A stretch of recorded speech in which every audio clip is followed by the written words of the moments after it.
Welcome to Game Changers with Molly Fletcher, where we take you behind the scenes with peak performers to learn what makes them tick and discover how you can apply their lessons to your life. I'm your host, Molly Fletcher.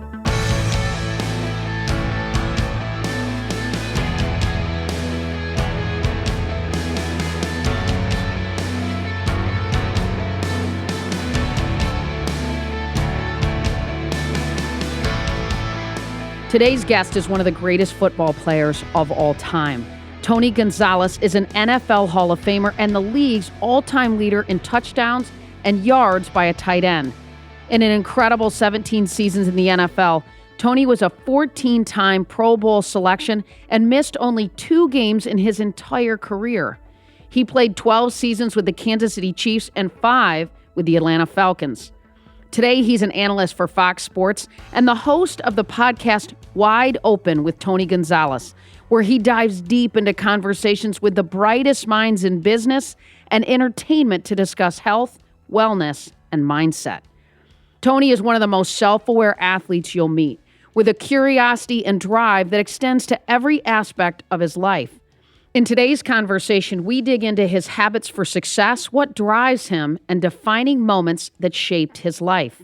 You'll get a lot of great nuggets as we go deep into some of the habits that have changed his life, like visualization, reading, journaling, and meditation. And one quick reminder before we get started. If you enjoy this conversation, please share it with a friend and tag me at Molly Fletcher and at Tony Gonzalez 88 with your favorite takeaways. Here we go. This is my conversation with Tony Gonzalez.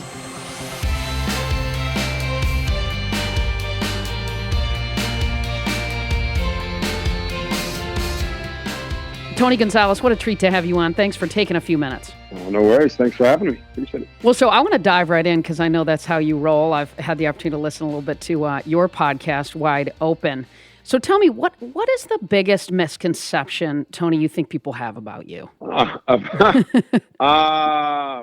We're keeping it real out of the gates, man. But if you ask my wife, she'd be like, you know what? You're fooling everybody. If they knew you. I think a lot of people think especially when I played, I was I'm not going to say conservative. I was that guy that really wasn't that opinionated. I wouldn't rock the boat that much. You know, I kind of nice and straight and clean, which I'm fine. I have no problem doing that. I think you kind of, sure. It's probably a safe place to be, during a career. But, I read a lot. I have a lot of opinions about stuff, and I'm a lot more, I guess, goofy. if you want to, I got 4 kids, and, I think if you have kids, you can't help but be goofy because you have fun with them. And so I think a lot of people, that's what she means when she says if people really knew you, they'd see how corny you are and how silly you act and all that stuff. Singing in the shower, dancing, doing charades, all that stuff is what I like to do. That's probably all the things that make you an awesome dad and a fun husband. Yeah, well, I hope they're having fun. I bet they are. Well, and I've heard you talk about how, kind of life boils down to moments, Tony, and I've heard about you talk about a couple of moments, but what would you say has been a really defining moment in your life, and how did it change the way you show up now? I say that life boils down, to a couple key moments, and I call them the transformative power of crisis. At least I believe that you learn way more from your downs than from your ups. It's like when I was playing football. My second year, everybody knows about this, but real quick, I led the NFL in drop passes. I got benched twice, and that changed my life. It hurts when you go through those times, but it's also when you're most fertile. The ground for growth is there when because you're ripped wide open and you're vulnerable. And sure. So it's those times that if you can take advantage of those situations and inundate yourself with information, that's going to make you better. And it's extremely hard to do. A lot of people struggle with doing that. But I've been fortunate to have some good mentors around me with my parents and my old brother. And then books that introduced me to reading when I went through that situation. And it changed my life. You start learning about routines, what the greats do. I always say success leaves clues, and you can watch there's blueprints out there, and you got to copy them, and you got to steal from the people that have gone before you that you would love to trade places with. Chris Voss, I had him on the podcast. and he's wrote he's a terrorist negotiator, and he said, don't take advice from somebody you wouldn't trade positions with in that line of work that you want. Sure. And so I say, take advice, and books are a great way to do that. And then, but then you got to put your own stank on there. You got to put your own smell on it too. Sure. Being authentic to yourself. So you take the blueprint, you read how they did it, you put it in your life, but then eventually you got to take off and give yourself some wings and say, okay, I'm not going to do it like them because they've already done it that way. Now I got to take it on and do it my way and be free in myself. But it's hard to do, and it's something that's been it's my life. That's what I'm interested in. I run towards that fear of it because I know that's where the growth is. Well, I know, and I've heard you talk about that, right? Running toward fear, right? Leaning into it, that the other side of it is growth. Tell me a little bit about that. I mean, I wrote a book called Fearless at Work, right? I'm a huge fan of what you say about fear. Can you share a little bit about that mindset with our listeners? Well, I think anything that's ever been done great in history, it's been done by people that were just like everybody else. They were afraid, or they were a little timid about it. There, a lot of people will tell you you're silly for thinking of it, you're stupid. That's a dumb idea, and even from people you love and people that are close to you, and they do it out of love. They think they're helping you when it's coming from a place of fear. Because growth, they call it growing pains. No pain, no gain. Right.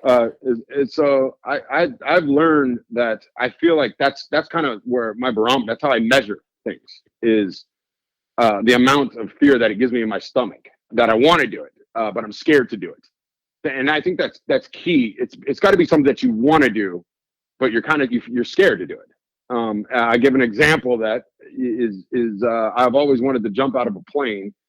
And then I was with Fox and the Golden Knights. I think they were like, we did one of our broadcasts from the base out in Norfolk, Virginia. And they were like, hey, we're going to get it on camera. We'd love to get you jumping out of a plane. And I've always wanted to do this. And the opportunity was there for me. And I told Fox, I said, actually, you know what? I'm cool. Not right now. You come up with all the excuses. Right. And then I went home that night and I was like, what the hell am I thinking? Like this is not practice what you preach. Like you're scared shitless of this, but go do it. And I called him back and said, I want to do it. And I was scared. But when I finally jumped out of that plane and that door opened up and you're like, this is real. And Right. By the time you get to the bottom, you talk about just an explosion of confidence and like, I can do it. It starts to compound and starts to build it. Now you get really comfortable being in those situations. At first, it's going to be extremely comfortable, but if you just keep pushing those boundaries and I, like I said, going back to the beginning, like you just the way because a lot of people are like, how do I know what I'm supposed to do or what it's right? I think it's got to be something that gives you fear. It's got to be something that you're scared to do, but you want to do it. And I'm telling you, there's gold on the other side of it. That's where the movers and shakers dwell. That's how you kick ass in life, and that's how you have fun.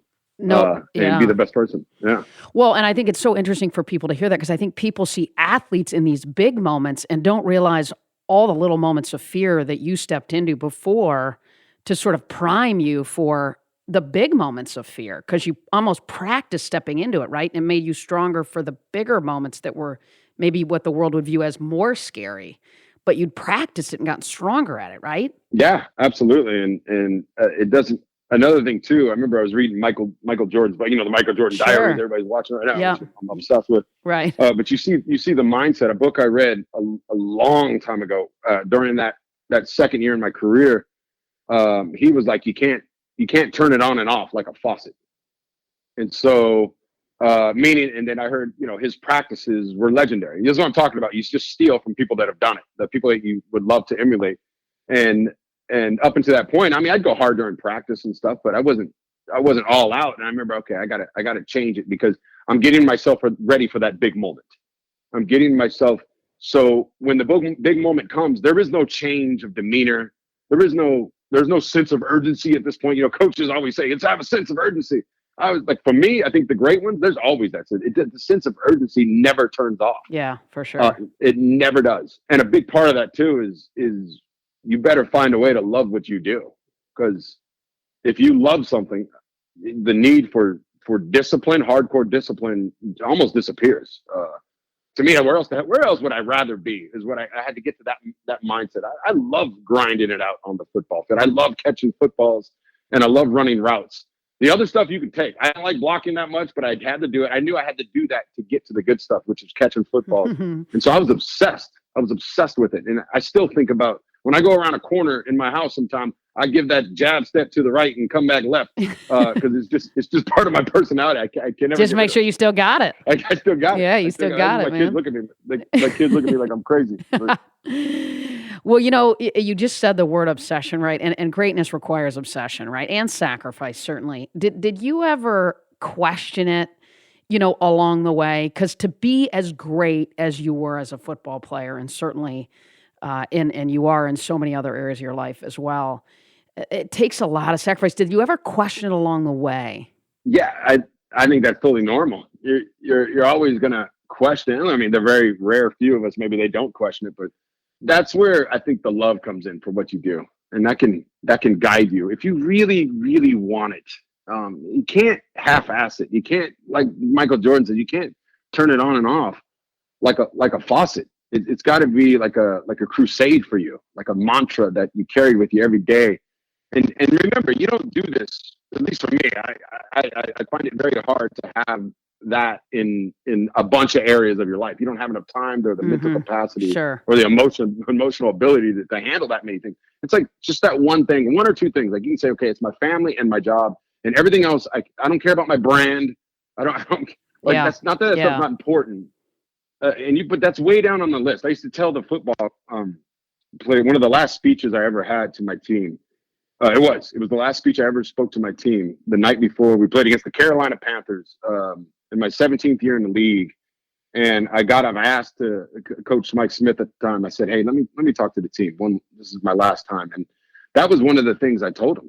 I said, "You got to love what you do. You got to love it so much that." And this is controversial, and some people maybe won't agree with this, but it's like you really got to put football at the top of everything else. And I'm talking, and I hate to say it, but before your family, before before anything else, maybe it's your religion or anything else. And I'm not saying that other stuff is not important. It's right up there. But my thing was this: if you take care of football, and you make that your number, that's the end all be all for you. Not the end all be all, but that's the most important thing.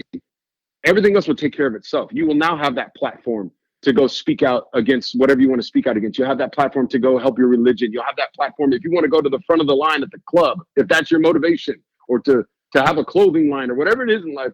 Just do football first. And Michael Jordan summed it up since we're talking about it. Yeah. He said with his shoes, in the last series, it said, he was talking about his shoes and it's got to be the shoes, and he's all the records that they broke, and he's like, put it this way, he's all, I knew what it was. He's all, I was faithful to the game. If I went out there and averaged 2 points, nobody's buying shoes, right? Exactly. And that's what I say. No matter what you want in life, if you put that, whether your business or whatever it is, you make that the most important thing, like the thing you think about and you cultivate with balance. But that's what majority of your mental energy goes to. Everything else in life that you want is going to take care of itself. You don't even have to think about that stuff. Just be devoted and let all that money, whatever, cars, pedestals, whatever you want, all that'll come. You don't have to. That's a byproduct. Yeah, man, it's so funny, Tony. You tell that story because I remember sitting in our office with a young prospect that was coming out in the draft, Jason Hayward, and we're sitting there, and he's coming out and he's going to make a bunch of money, and we've got card companies and deals, endorsement opportunities, all kinds of stuff coming at him. And I remember Jason, I'll never forget it. And he was young. He was 18, came out of high school, and he said, you know what? I know that if I just go out there on the field and do what I know I can do, and I put up good numbers, and I stay healthy, and I do everything I know I can do, then the money, all these other card deals, all this other stuff, it'll be there later. So I'm going to just pass. I'm going to go do what I need to do as a baseball player, and everything else will happen. And your story reminds me of that, and I was very impressed at 18 to think that way. It was awesome. It was awesome. But, Tony, you've been able to find balance, and it seems perspective, which is so tricky to balance as a professional athlete at the level in which you did it and the way you did it. How did you do that? I mean, you talk about putting football first, and I hear you there, but you seem to have, you've got a great family. You seem to have incredible perspective and balance. Tell me about how you've done that. I think a big part of that balance is surrounding yourself with people that are going to tell you the truth. But yes, people that Yeah, you don't sure. want those people in your life. I don't want them. I never had them. My older brother Chris was a big part of my football life. My mother was a big part of my football life, and they're not impressed. And my cousin Dennis, who presented me at the Hall of Fame. Those three people were key in my life for my career, and then my stepdad too, who passed away. But it was one of those things. Like, I don't care how many balls you catch or how many Pro Bowls you go to. They could give a damn about that. I remember after the games, I'd come out, I'd have 7 catches, 135 yards, a couple touchdowns, and I'm feeling pretty good about myself. And they'd be like, especially my brother and my cousin Dennis, they would be like, hey, well, I saw you miss 2 blocks in that third quarter, or you could have had that other catch. Like, and that's the perspective you need to keep that balance. But that's on the field. But then during the off season too, I'm very curious by nature. I love to learn, and it wasn't always that way. So if anybody's out there listening right now, I was not that as a kid. At least at the beginning, I wasn't as curious as I am now. That kind of changed when I got to the NFL. And I remember when I went through that second year, as I started to figure out how to play football, you start reading about other things too. And that's why I love reading. I'm always a big advocate, like, pick up a book, crack a book. Yeah, for sure. For crying out loud. For sure. And that opened my world to other places. Like, you know what? I kind of want to go down to Mexico to learn Spanish, or I kind of want to travel to Europe, or I want to learn about beer. I want to learn about wine. I want to learn about food and cooking. Like I think that's all part of life. Like, it's there for you, and we don't know how much time we have. And so that's why I'm very eager and hungry. I want to learn as much as an experience as much as I can. I want to taste as many foods as I can. I want to travel to as many countries as I can. And I want to have the best time I can for my family and the people around me, the relationships, the people that I love. That's what I want. That's me. And maybe that's what people don't know about me. That's the most important thing to me. I love doing television. I love doing the podcast. I love doing all that stuff. Stuff's very, very important to me, but it's important for me too to share that in relationships and travel and get out and try different things. Be open-minded about everything. It's who you bring along with you, right, on the journey, which you're doing, which is awesome. And you need those people. I guess real quick, I just want to make sure that make sure you get people around you that will tell you the truth. The people that you love enough and can respect enough to tell you the truth.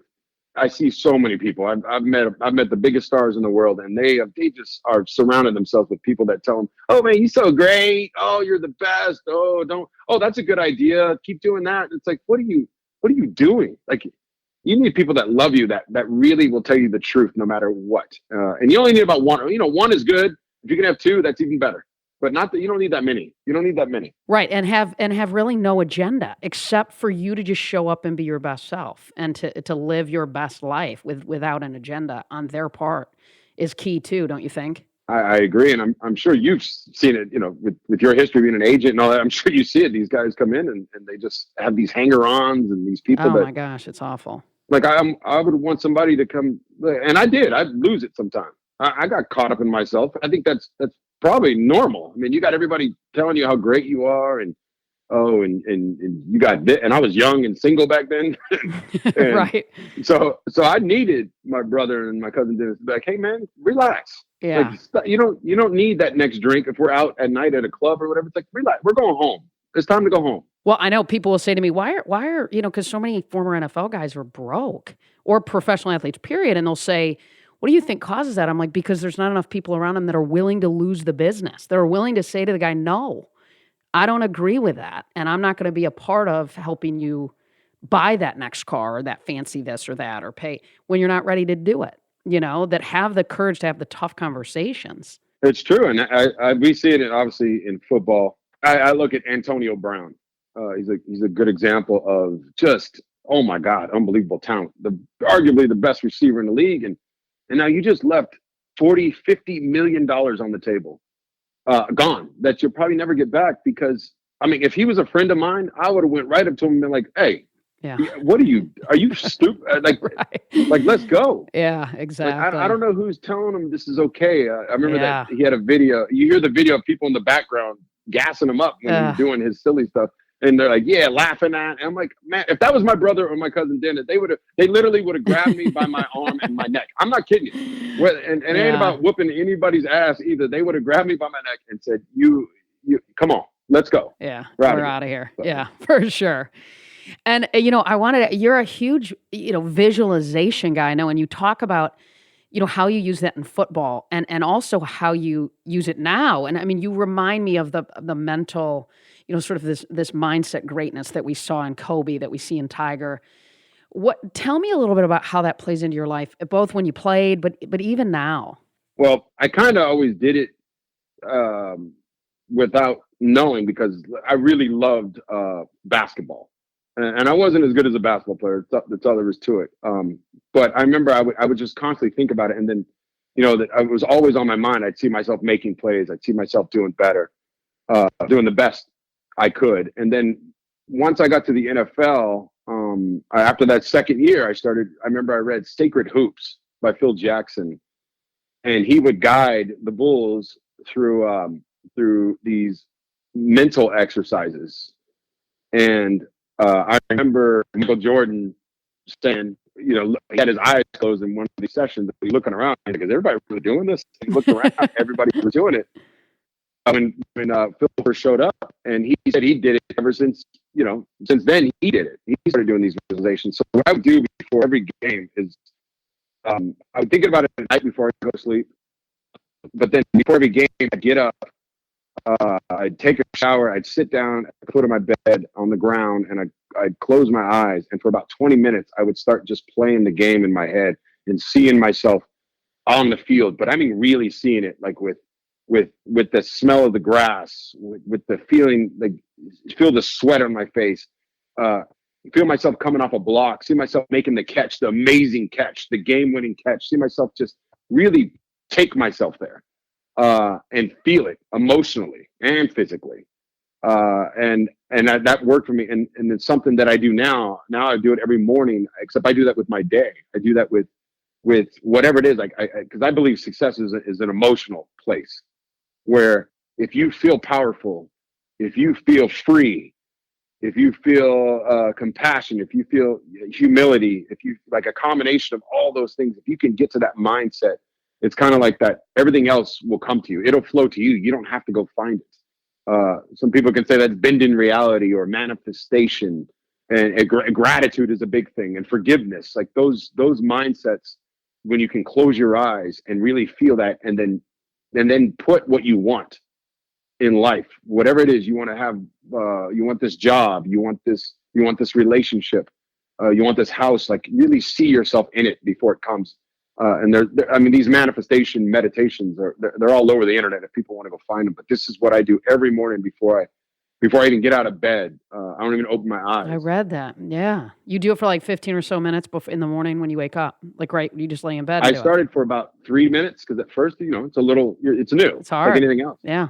And now I do it for about 20, 30 minutes before my wife says, "Hey, get up," because she sees me in the position. I lay on my back. I put my one hand over my heart and one hand over my the bottom of my stomach, and I'll start taking some deep breaths, and I will go to that really calming my mind. The first couple of minutes is really not really thinking about anything. It's just really calming my mind, getting my breath, letting go of everything.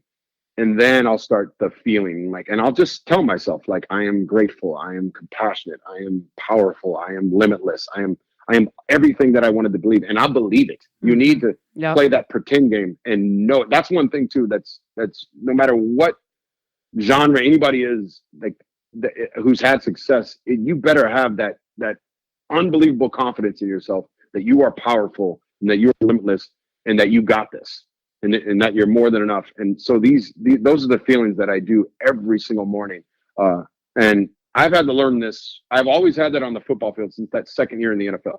And I had a great career because of that mentality. But other areas of my life, I didn't have that. I still wasn't doing that in my relationships. I wasn't doing that when I first got out. I was doing television. I didn't do that the first 3 years when I was doing television. And that's why I think I struggled. I really didn't enjoy it. I wasn't as good as I think I am now. And now it's a different story. Once you can get to that mindset, that emotional feeling, then everything will start coming to you. Everything will open up to you. Well, and I feel like people around you can tell when you believe in yourself and believe in what you do, and when you don't, right? They could tell on the field. Your teammates could probably tell, right? Your family can be. People can tell. I think it comes out. It absolutely, and it shows up. It shows up in your game. Yeah. It takes audacity, I guess. Yeah. To be able to say, like, and a lot of people around you. And by the way, when you start to have that feeling, you're going to see people around you that they don't like that about you. Like, who are you to think that you could do that? It's like, well, that's how greatness comes. Yeah. I mean, it's not an accident, man. Yeah, you better have the audacity to think that I got this. But then the flip side of that, that's where the humility comes in. I don't need to rub it in people's face. I don't need to pound my chest. But that's the feeling when I do something. And I know that there's going to be a struggle at the beginning, especially if I'm starting something new. But eventually, within you'll get to where you want to go so much faster. It's like you put the growth on steroids instead of taking the long, hard work, bang your head against the wall, which works. But that's just one way. There are that work smarter, not harder ways.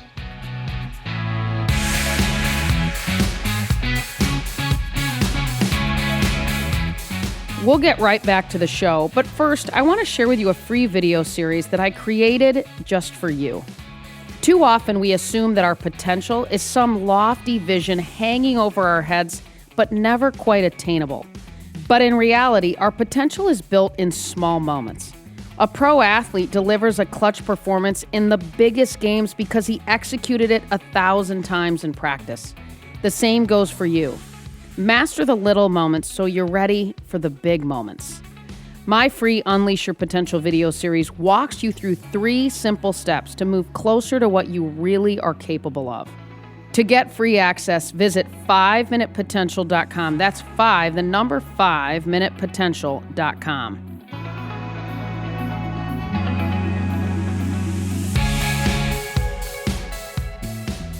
And I find it fascinating, Tony. I mean, you only missed 2 games in your NFL career. What do you, and you've shared a good bit, but what do you think was one of the big keys to your consistency? I mean, that's a staggering level of consistency at the highest level over a long period of time. Yeah, well, as far as the health, I've asked myself that same. I've gotten lucky. I mean, my 4th year in the league, going into my 5th year in the league, I was coming off an all-pro season. We're playing against the Seattle Seahawks. The last game of the season, we didn't make the playoffs.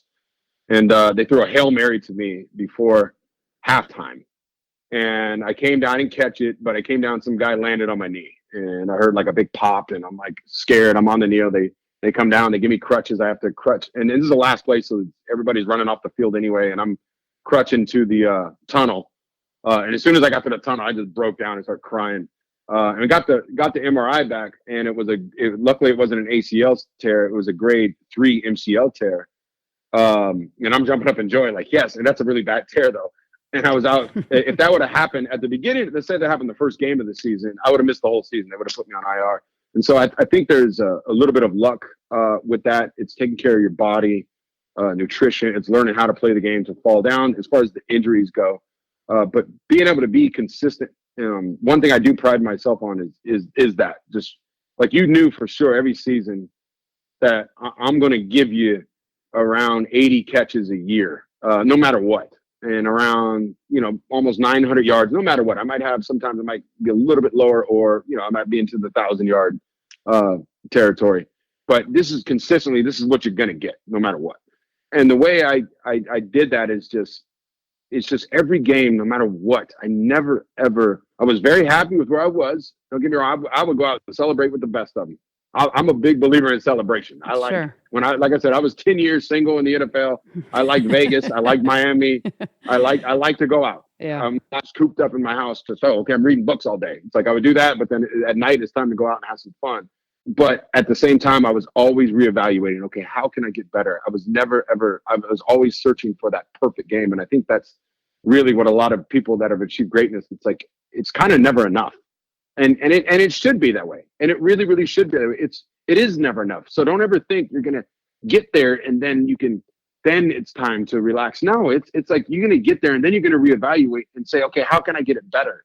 And I'm happy, but how can I keep getting better? I don't care if I had 6 catches for 100 yards or whatever, I'm looking at that play during the game going, shoot, I should have had 7 catches and I could have had 130 yards. Or if I should have made this block here and he could have went around, that's my fault. Like it's never perfect and it's never enough. And that's okay. You just got to, because that's what you want. That gives you something to go after. That's why life's designed that way. Otherwise you'd be bored. It's like, I don't want it to be enough. I'm going to keep going. Yeah, no question. Did you love football or did you love the process, right? I mean, there's a difference. Tell me about that. I love the process. I mean, I was one of those guys. There'd be guys on the team that'd be like, man, I hate practice. I don't want to go to it. It's like, a secret in my head. I'm like, actually, there's certain parts of practice I don't like, but I loved playing football. I loved going out and practicing. I still, to this day, I'll go out in my backyard and I'll just shoot shots, just get basketball, just getting shots. I love the sound of the swish.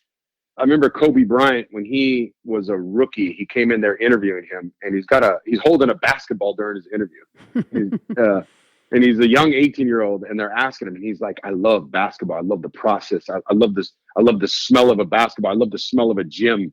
I love the sound that the ball makes when it hits the ground in the gym. I love the swish sound." And I remember seeing that, going, "Damn, that's how you got to feel." Like I love the dirt, the grass, the smell of putting on the pads. Like you got to fall in love with that stuff, because that'll carry you when it does get bored. Yeah, and it gets tough too, right? That carries you when it gets tough. When the heat is on, that's the only way you'll get through it. Most people will quit when the heat is on. That's why they quit, is because they're not really, really. And don't get me wrong, there's nothing. If that's not your thing, it doesn't mean you don't love it. It just means that you're just not as infatuated as the movers and shakers. They are that much in love with what they do. And it's okay if you're not there. To me, I say, because if that's not what you want, then maybe that's not what you want. Maybe you're okay just being good. But for me, I had to go out there and take it as far as I could. I did not. I'm kind of like the Michael Jordan thing. Like I wanted to be the best every single year. And if someone was touted as being better than me, it's like, okay, well, I got to stay after practice and get extra working. Maybe that's an egotistical thing, but that's just how it was when I played the game of football. You were driven. Yeah. Did you, when you played, Tony, did you think about your legacy when you were playing? So many guys talk about how that isn't, and gals, right? That isn't really what they spend any energy around. That, yeah, they just played. I mean, tell me a little bit about that. You get it all the time. People are like, hey, I can't stand it when I hear interviews of guys coming into the league, no matter what league it is. And they're like, hey, I plan on being one of the best ever. Oh, I plan on being a Hall of Famer. I never said stuff like that.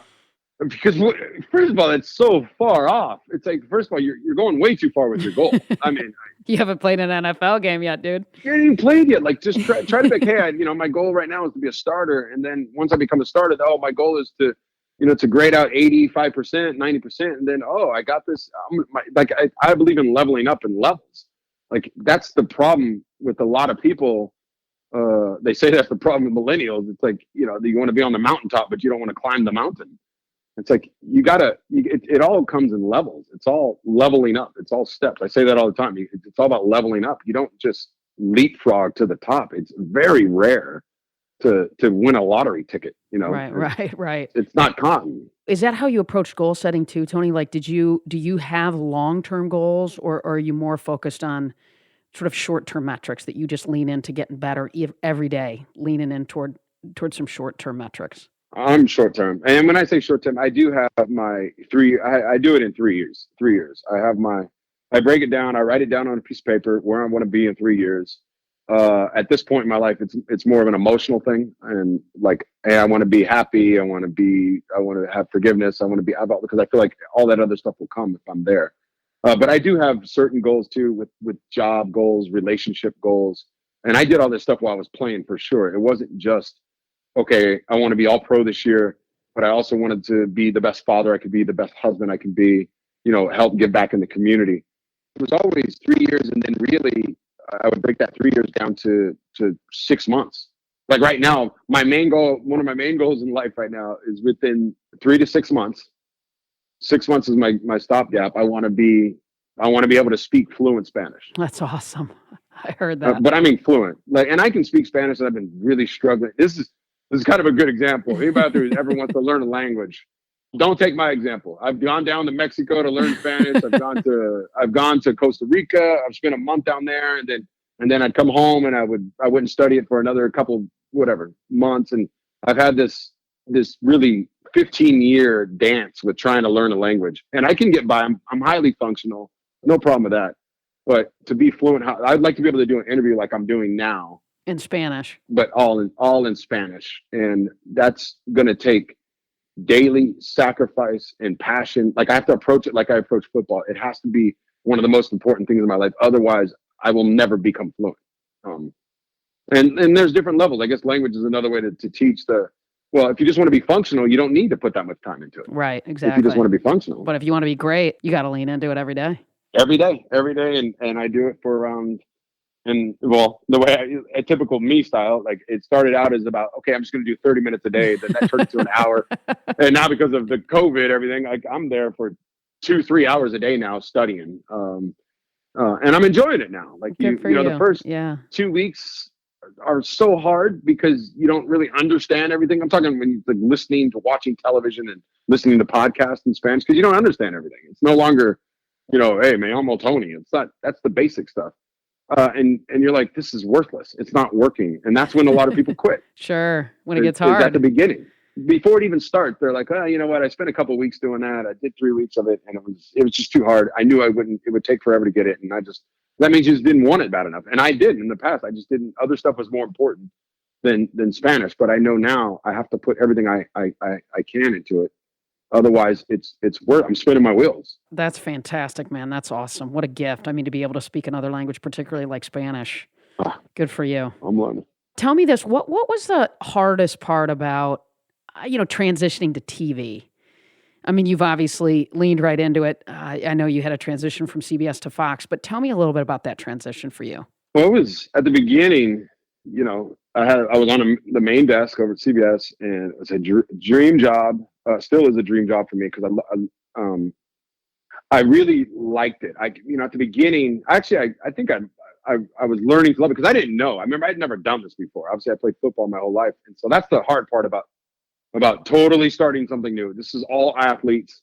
We all go through that transition, and you go through a little depression because of it, because you've been doing this since you were a little kid. And I was depressed.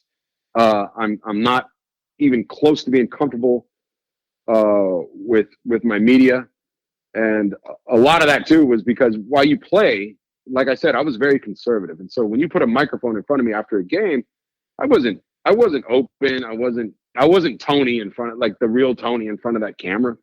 And so I did that when I first got out. I would look around at guys, and I would like, okay, well, I have to sound right. I have to punch this when I say this. You should have said, I would practice so hard in front of the mirror.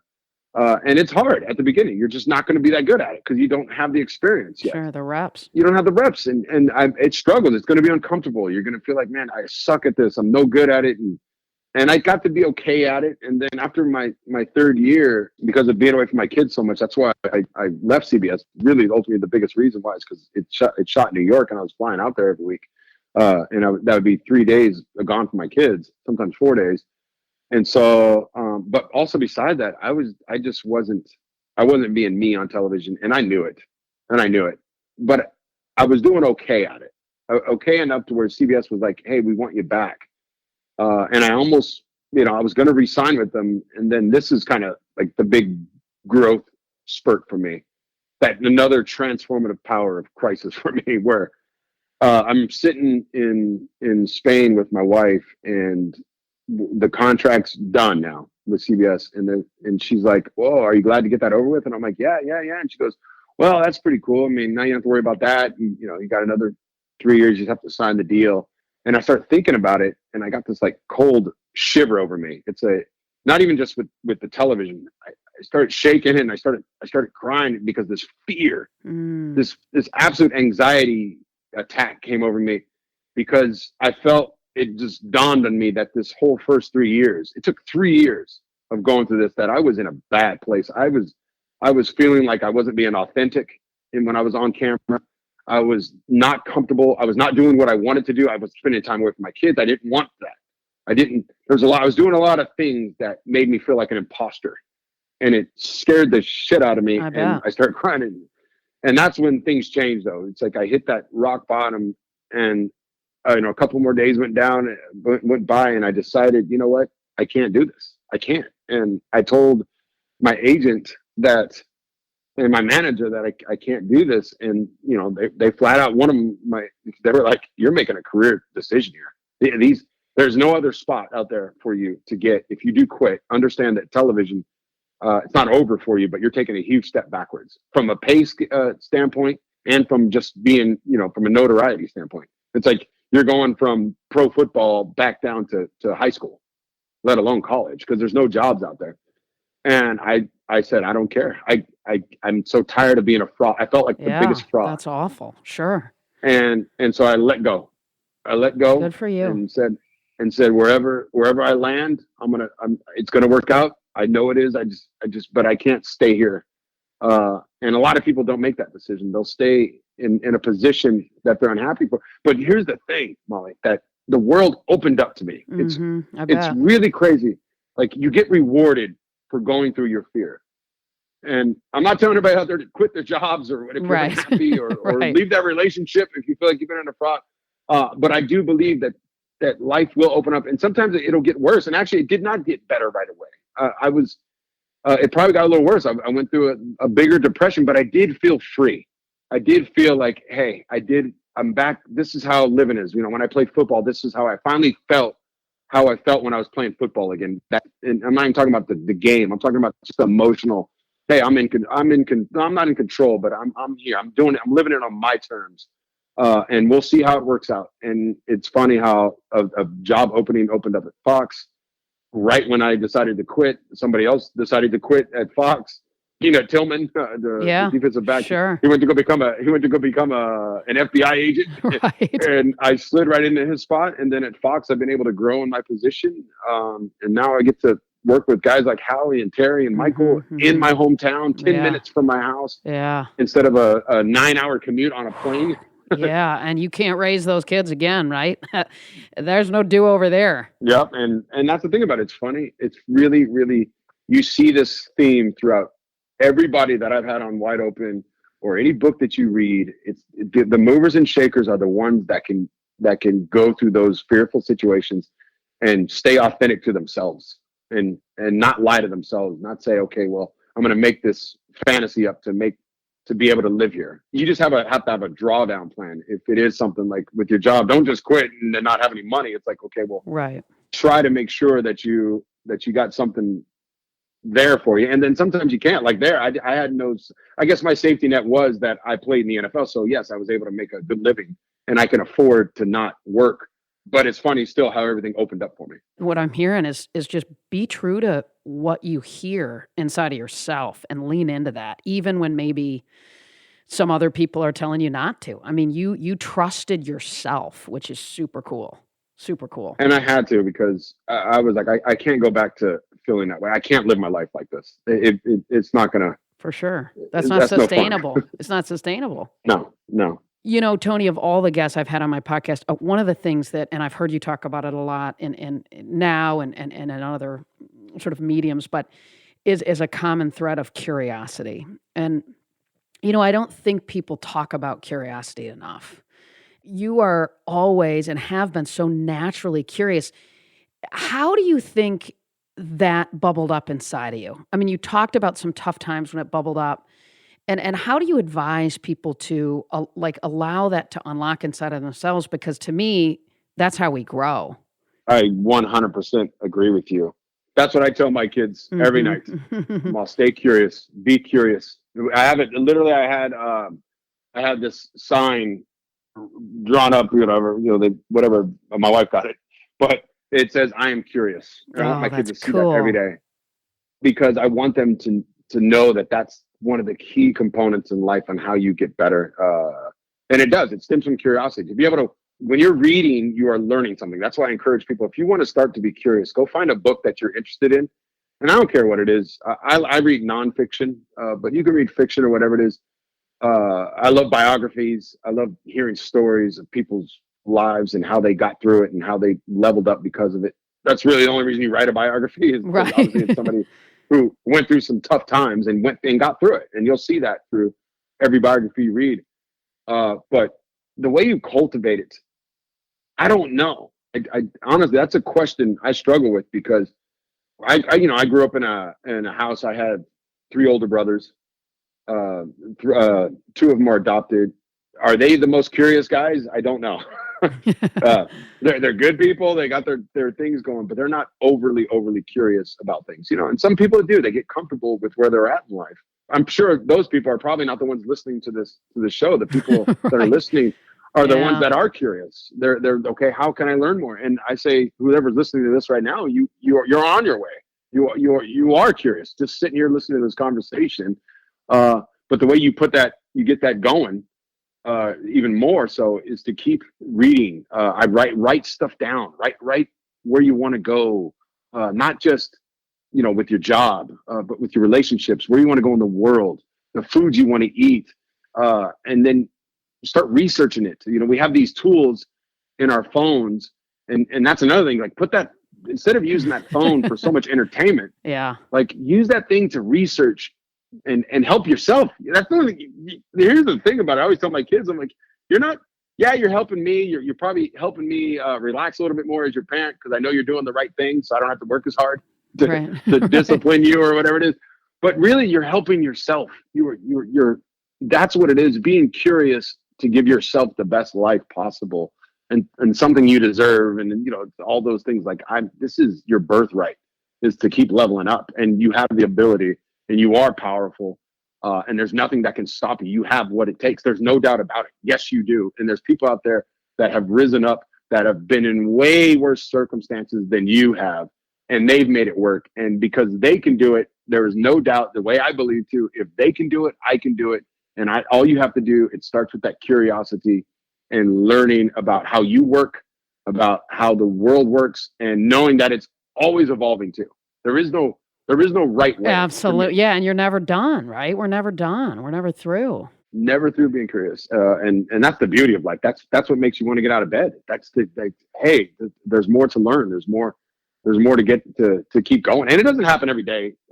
Sometimes I get out of bed and I'm like, you know what? I kind of want to stay in bed today.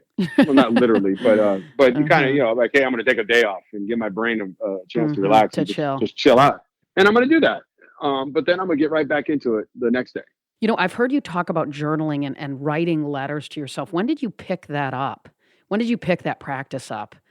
And is that something you do every day?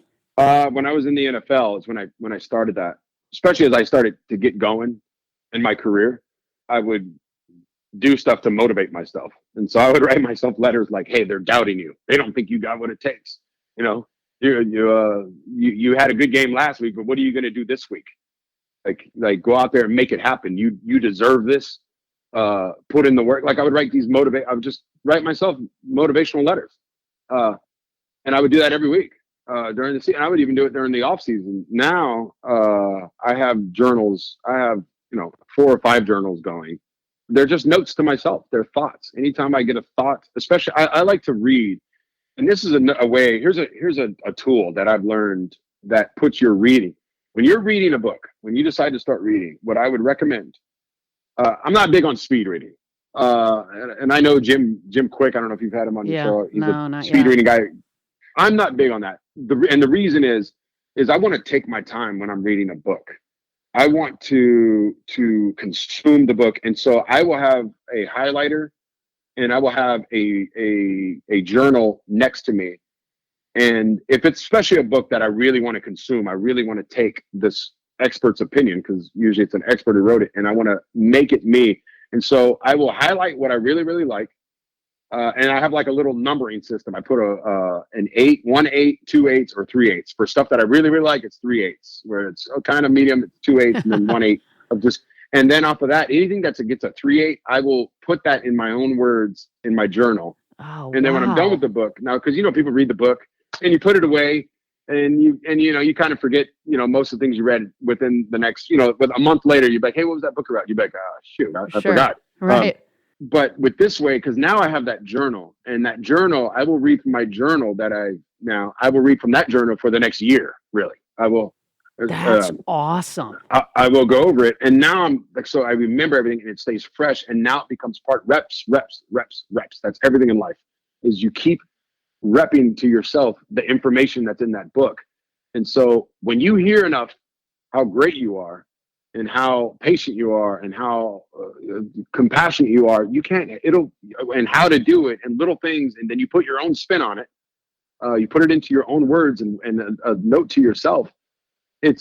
You will change. You will level You start up. to behave that way. You start to behave that way every day. I'm stealing that, man, because I used to I write in the back of the book itself, right? I'll grab stuff, I'll highlight, but I love the idea of dropping it into one of your own journals where it's a conglomeration of tons of books, right? And it's just flowing with what you pulled out that you loved.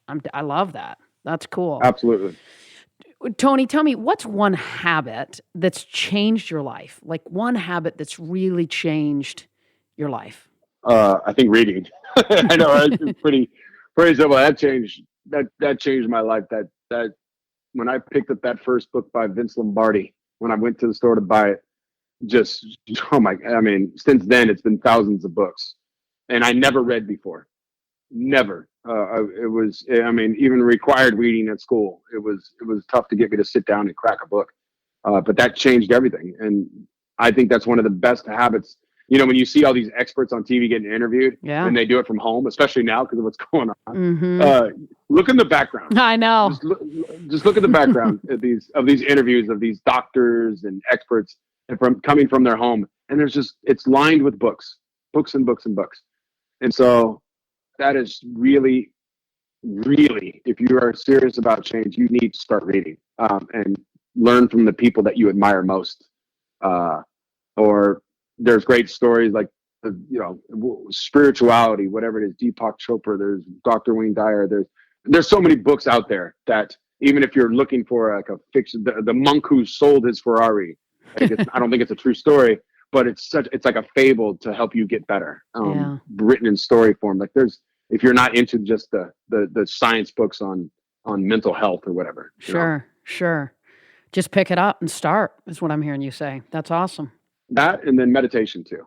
When did you start meditating? I mean, like really intentional about it.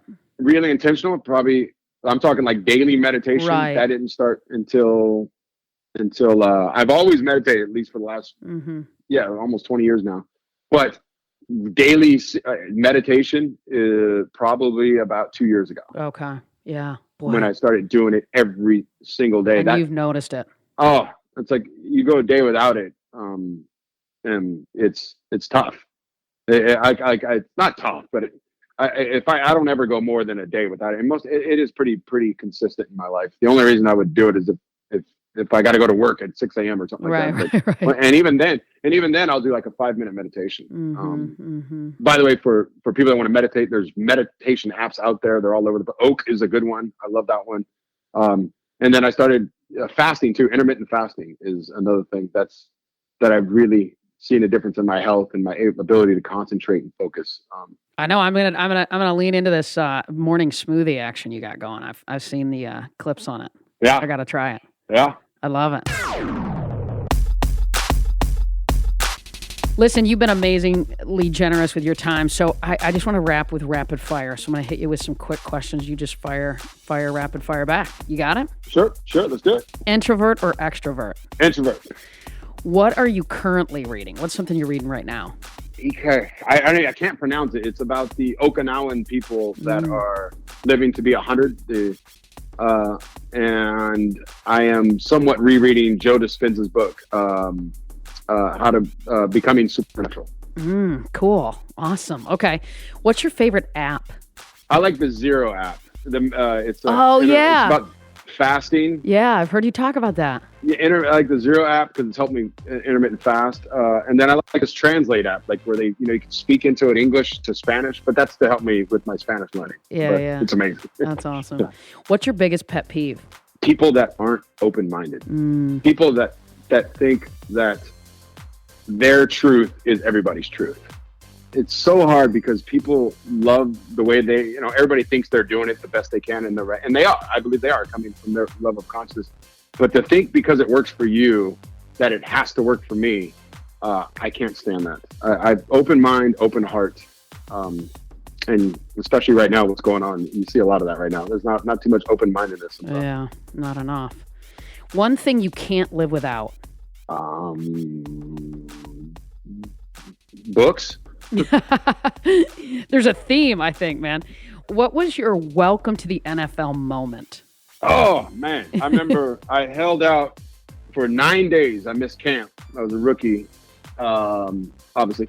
And I came in and so I show up. Marty Schottenheimer was this legendary coach in Kansas City. And I get the deal done. And everybody knew I was the first round pick. And they were like, so it was in the papers every day. We finally got the deal done. I fly out to see the team and they're at training camp already. And this is back when training camp was real. This is where people hit you and all that stuff. Back in 1997. Uh-huh. And they're scrimmaging that day. They're scrimmaging and practicing against the Minnesota Vikings. And so, the first couple of days of camp, you get a chance to ease right into it. Nobody jumps right in. You put the pads on not until the third, fourth day. And then you practice against yourselves, and then you go practice against other teams, because then that's when it gets real. And so it's my first day, and I show up, and I'm standing on the sideline as they're warming up to practice against the Vikings, and I'm thinking, there's no way he's not gonna make me practice. I just signed my deal, and he looks at me, he's like, "Congratulations on your deal, Tony. Now go put on your damn pads." And I was like, "Okay." And I went to go put my pads on, and I'm practicing. My very first day in the NFL is in full pads against a team that wants to rip my head off because it's not even my teammates. They're not taking it easy on me. And I remember I caught a ball. I do this drill, and I catch the ball over the middle, and Robert Griffin, this safety they had, lit me up. Like, I thought I seriously, the first catch I ever had in the NFL was in practice, and I thought I broke my my collarbone, and I'm laying on the ground, and I left school early, and I remember whispering to myself, "Damn, I should have stayed in school." I needed one more year. This is another level, man. Oh, man. Fast and extraordinary. And that was my introduction to man, you guys are serious. This is some serious difference. No joke. Yeah. Hey, if you had to pick the brain of anyone, who would it be and why? I would love to pick the brain of Nikola Tesla. Why? I'm waiting for them to do a movie about him. He is probably, I've read his biographies too. He is fascinating. If people realize what this man is, probably one of the top 5 most game-changing individuals in the history of recorded humanity. His inventions, everything that you see, from radar, right? He invented the radar system, the light bulb. I know it's credit to Bell, right? But the true story behind it all, who knows, because people are telling the story, but the true story is that it was Nikola Tesla, and they directly worked together, but it's Tesla's, because of Tesla's invention. Tesla's the one who invented the light bulb and invented radar. His patents that he wrote that they let expire, there's a whole conspiracy, the government and businessmen. Bell was a businessman, so, and don't get me wrong, he was a really, really smart guy, but Nikola Tesla is the one who originated all this. His patents, they said, and this is all recorded, you can't deny this, the patents that he had, if he would have kept them and they were in his family, are worth trillions, not billions, are worth trillions of dollars in today's times. And so this guy had a lot of different theories and was able to accomplish a lot. I would love to pick his brain. So the show's called Game Changers. So one last question today. What game changer inspires you and why? Maybe in their arena, probably because I'm watching it, and he had a huge influence, probably on everybody. I think Michael Jordan, from the way he approached the game now. And then, I'm going to say my mother. Can I say my mom? Yeah, I've heard you talk about her in your speeches and different. Yes, she seems amazing. My mother is a Jedi Knight when it comes to happiness and dealing with anything in life, no matter what happens. She's the one I would call after games when it went bad. No matter what, she is the most positive person I've ever met in my life. And really, I've met a lot of people. She is just relentless with her happiness. And then I love Oprah too. No, who doesn't love Oprah? I know. How can you not? How can you not? Well, I love what you said about your mom during your Hall of Fame speech. That was special. That was cool. She sounds amazing. She's tough. Tony, I tell you what, man, I could go on, but I need to honor your time. But this has been a blast. So thanks so much for taking time. No worries. Thanks for having me on, man. Really appreciate it.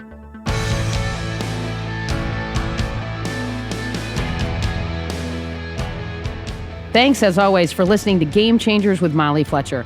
If you like the show, be sure to subscribe on Apple Podcasts. There you can listen to previous episodes and leave us a review, which helps other people find out about the show. For more about me, visit mollyfletcher.com. Until next time, stay curious and be bold.